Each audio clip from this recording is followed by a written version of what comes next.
We seeded this with the inner seeder from Brown County, and you can see there was great success with that inner seeder.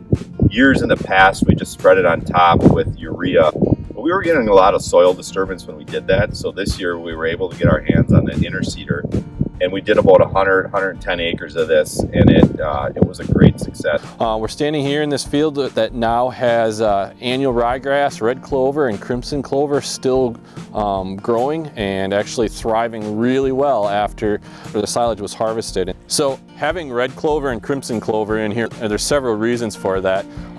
Both of them are species that can tolerate the shade underneath the corn during the year, but allowing them to grow and also be able to supply somewhat of a nitrogen credit. When we dig these up, these clover plants are nodulated, so they are going to provide a benefit to next year's corn crop.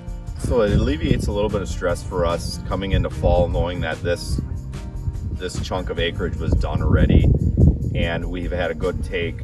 But it also takes the workload off in fall here, and it gives us, in time in summer after hay crop, we have time to put this in. So like I said, it spreads out the workload. With the fall that we had, it was a great opportunity for this cover to really take off after the silage was harvested. And then it even allowed an opportunity for some manure to be surface applied out here. And so you can see that there's some sand-laden manure that's really like locked in very nicely with this cover. With this living crop here, it kind of helps hold the manure when we get some rain, and it cycles those nutrients a lot faster than just burying that manure in the soil.